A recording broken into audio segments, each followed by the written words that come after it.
Hey guys, I'm Kaylin, the author of the Parrot Bliss. I am here at my parent ranch. That's what I call it. Let me know if you have a better name for me. I'm open to suggestions. This is the barn, what I call the barn for my parrots. And we enclosed it with some screening. The screening isn't made for parrots, but the idea is that should my parrots get out of their cages, they won't fly away like the Hans. I will be able to catch them. So there you might be able to see my linnies. Today, I'm going to talk to you about some cages that are less safe and that are outside the barn screening and that are parrot-made cages. Now, first, I say that because if you have metal that is not made for parrots, I always get this wrong. It's the galvanized. It has to be, I believe, post-galvanized. And if it's pre-galvanized, that's when we run into parrot problems. Can you see my conure there? Let's see. Then the problem is that that metal is toxic and it'll make your parrot sick. So this is post-galvanized, I believe. And that means that my parrots won't get sick. So I was talking to a friend of mine who has a store, asking if he had any inexpensive cages. And he's like, well, why don't you get one of these? I'm buying them from someone. They're selling them. They're inexpensive. They should be way more expensive. I'm really excited. So I'm a little scared because this has it's like a cage in a cage. My parrots are enclosed, so they're safe. And there's a roof. This is a cage, and there's no cage in a cage, so if they get out, they're not safe. There is a old roof. It's not very good, and it's got a hole there, so we're going to replace that, and I'm waiting to replace that. It has an access door right here for putting food in. Otherwise, it's sort of hard to get into, and yet we did what we could to get some perches in because there weren't a whole lot of perches. There were like 2 perches. And so I added a couple perches where I could reach. And this hole right here is going to be where my bird's nest box goes.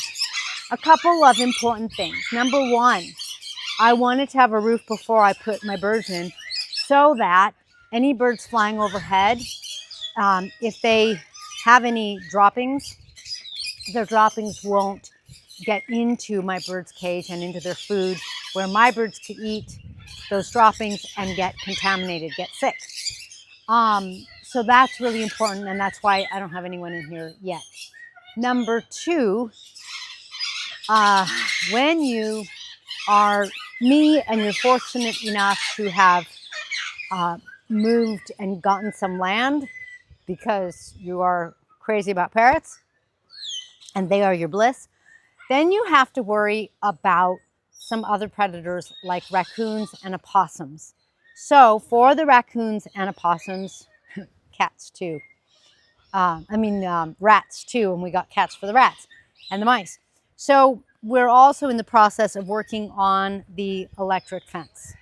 The electric fence has to go up and the roof has to go up before I put a pair of birds in here. I love this because it's not technically an aviary. Technically, it's like a breeder cage, but I don't know what the difference is. It's 8 feet long so that it gives the birds at least a little space to spread their wings. And I really like that. We're also getting an aviary that'll be 10 feet long, and I can't wait for that to get here. That should come within hopefully the next like 2 or 3 weeks. And then I was talking with another friend and saying, hey, do you have any old cages for sale or anything like that? And he's like, well, I have one I'm giving away. And oh my God. So why is this one on the ground? Because we haven't raised it yet. Why do they get raised the way this one is? See how that's raised off the ground? They get raised off the ground. As a matter of fact, look, there's the stuff to raise this one. The reason they get raised off the ground is because when a parrot can reach the earth, there's a new level of germs that they could get exposed to. Number one. Number two, if there's like a snake going by and they, they're just not as likely to get up to a cage like this. And so it's like a predator thing. Plus, if this was on the ground, the way this one is, when they poop, it's going to pile up. When their cage is raised off the ground, it's going to be really easy to use a hose or a power washer and wash the bottom. If the cage was on the ground, I could hose and probably wind up like removing dirt, but not necessarily the poop.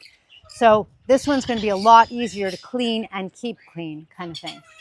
So it's been a lot of work. Oh, look, there's Tommy. Hi, Tommy. Oh, there's the dog. Oh, the dogs. I don't know if you guys saw Tommy or not.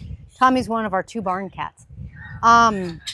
So it's been a lot of work doing things like building the screening for the birds so that they are nice and safe. But it's totally worth it. There's Tico. Hi, Tico. Hi, Tico. Totally worth it so that they are nice and safe. And I'm excited. I think the Pioneers will be going in one of those flight cages, and maybe the Hans as well. And when they do, I'm going to combine these cages. Tico won't have a lot of lateral space, which is more important, but they still do use the up and down space, and that's better than nothing. Plus, I am going to try to, in the future, build a few more cages so that you see how there's a space here. Like there's that cage, there's the first cage, so that I will have another cage or 2. My parrots having some fresh air and sunshine has been amazing, incredible. I love it. I don't know if you can hear them or how much you can hear them. They're more chattery. I think they're happy. I think they're so happy. I love it. All right, guys, thanks for joining me in this blissful video where I talk to you about those big cages. I'm so grateful for my friends. My cages are awesome. I'm just so grateful. Thanks. I'll catch you next time.